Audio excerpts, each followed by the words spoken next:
boys, we are so back.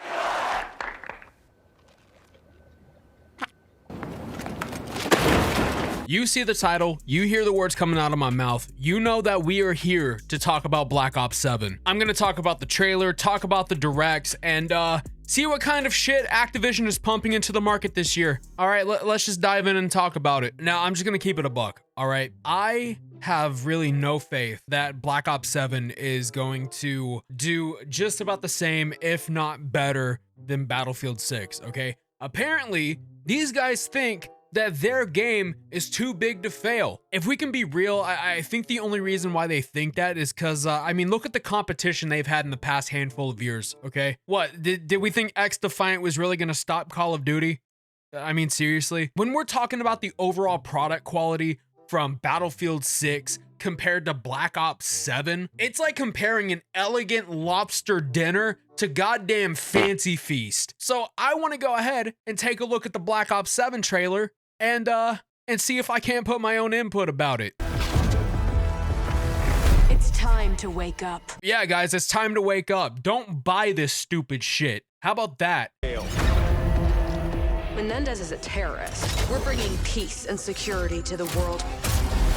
I'm not gonna lie, if you would have just sat me down and showed me this without saying this was Black Ops 7, I kind of would have thought that this was either a follow-up to Advanced Warfare 2, or maybe this was an original IP, something that Call of Duty just refuses to fucking do. And you know what? I think there's a reason why they don't do original IPs anymore, right? Whenever Infinite Warfare had to go up against Battlefield 1, y'all ripped Activision the biggest asshole, like Grand Canyon sized asshole for what they did. So they thought to themselves, let's just rehash these two franchises that we've had forever and not make anything new or exciting.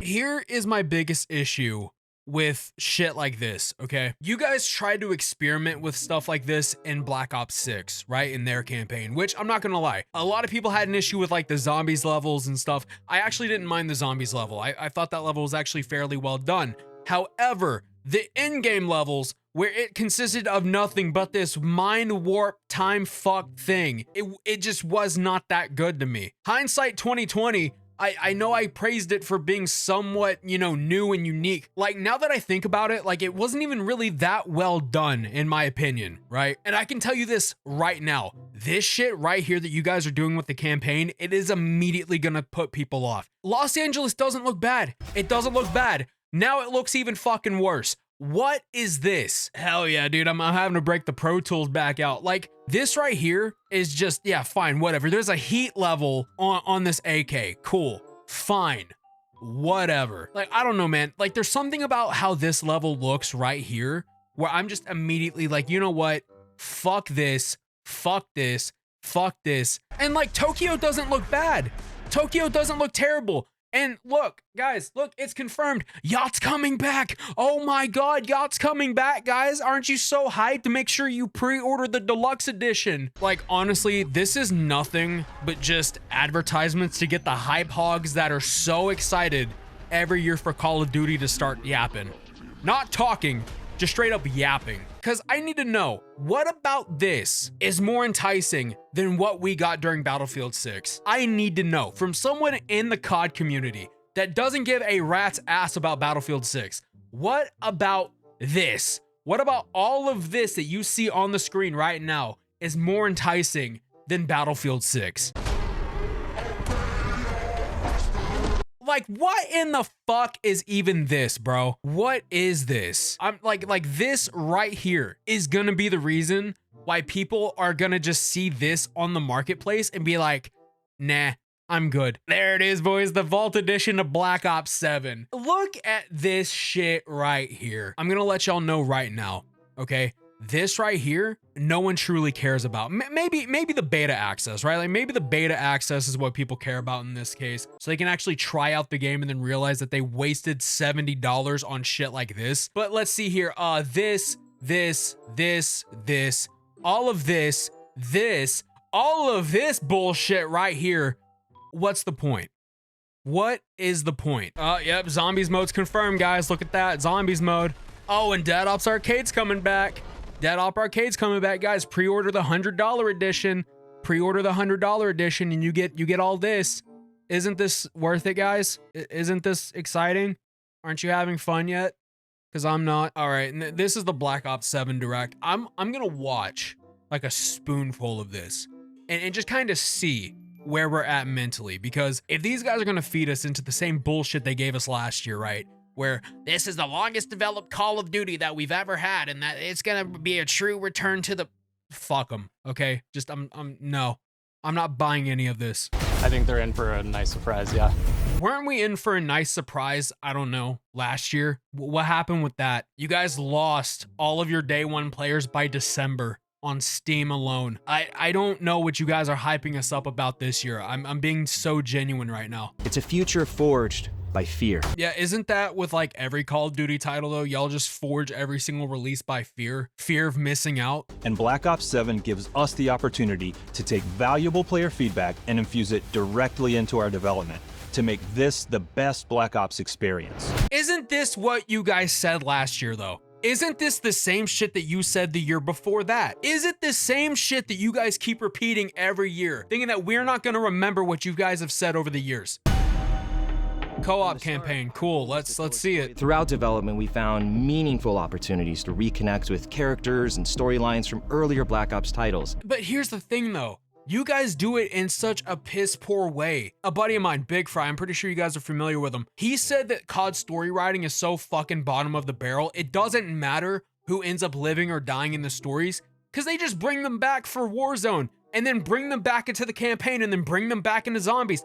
It doesn't make sense, and it doesn't actually matter. You might as well not even kill anyone off. At the end of Black Ops 2, Raul Menendez was seemingly killed. Now in 2035, he's back. This is what the fuck I mean. They literally just said, oh yeah, he died at the end of Black Ops 2, but now he's mysteriously back. How is he back? Now, as the world spirals towards chaos once again, the question isn't just whether Menendez is back.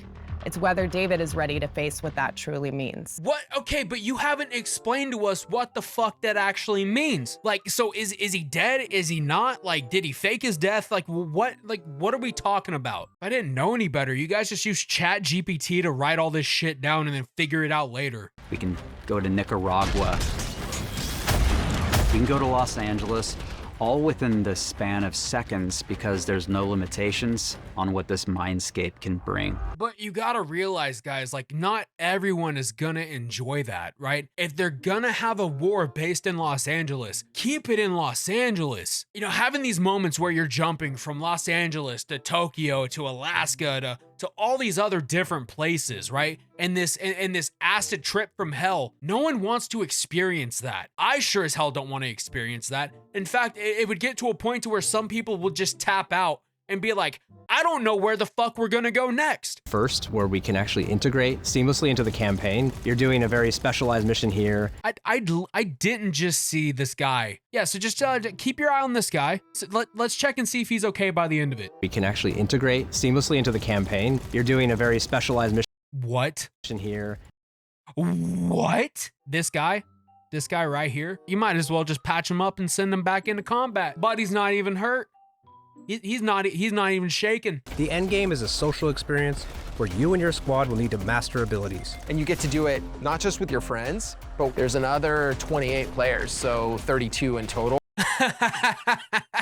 Dude, are you serious? That's the last thing I want to do after I get done with the campaign. Oh, cool guys, yeah, I'm done with this campaign. Let's throw me right into a battle royale with 32 other players. Yeah, no, that's great. We wanted to make sure players could be rewarded in fresh new ways. We're proud to announce we're bringing global progression to campaign in Black Ops 7.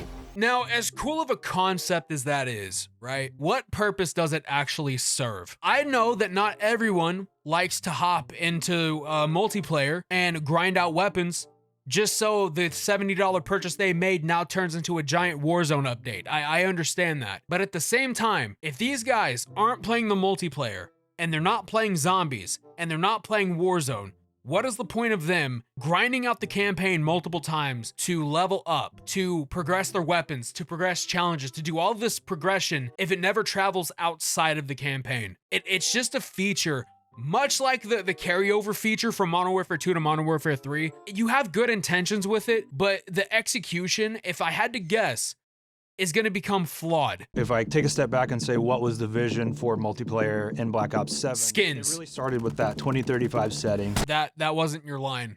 It was to sell cosmetics and to sell premium event passes while you're already paying for the game and probably paying for the battle pass and probably paying for the black cell. You're gonna also pay for a premium event pass as well. Here we go. They tout this every year as to make it worth more of your money. For the first time ever in Call of Duty, you're going to be able to share your weapon builds. So they lifted this straight from Delta Force, because you can do the same thing in Delta Force. Unlock that unique prestige attachment that is different with every gun. Complete 2 weapon prestiges. What?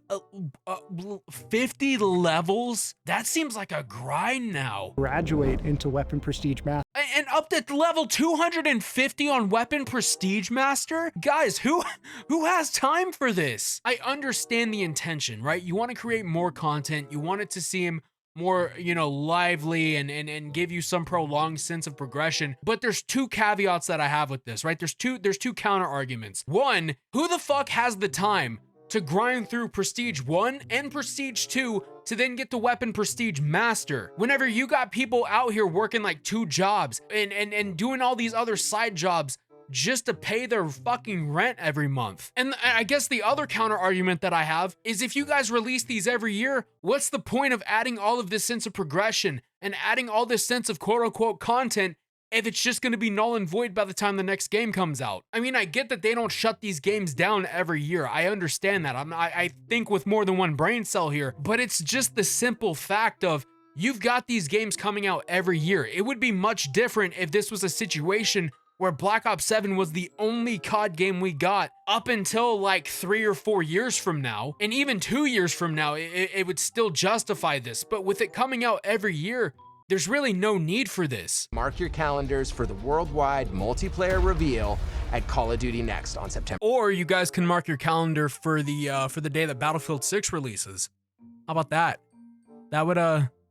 That'd be good, right? At the end of the day, guys, I can't force you to not buy this, right? I'm not gonna waste my breath on convincing people to not buy it because I'm shouting into the void by doing that. You've already got the usual hype hogs every year talking about, hey boys, we're so back, guys, it gets old, okay? It gets fucking tiring hearing these guys. What I am gonna do is remind y'all that there are other options out there, right? Much better options. Show these COD clowns that the shit ends with Black Ops 7. The shit ends when we stop buying these new games that are siphoning the life out of the franchises we loved as kids over a decade ago that we can't even recognize anymore. This shit ends with you keeping your money or investing it elsewhere. There's Arc Raiders, there's Battlefield 6, there's Gears of War Reloaded. There are so many options coming out this year. And if you only stick with Call of Duty, now is your fucking time to get off that Titanic before you get submerged into the water with it. But hey, I'm just another YouTuber. You know, what do I know? Anyways, let me know down below what y'all think about Black Ops 7. Let me know if you're getting it, if you're gonna buy Battlefield 6, whatever y'all want, really. And as always, while you're down there, go ahead and smash that like button and rehash that sub button also YouTube can show you my content free of charge. And as always, I want to give a major shout out to the members of the channel for holding shit down and chucking an extra $1 every month or so. You know, it's always appreciated, never expected. Thank you so much. But yeah, that's it for now. Later.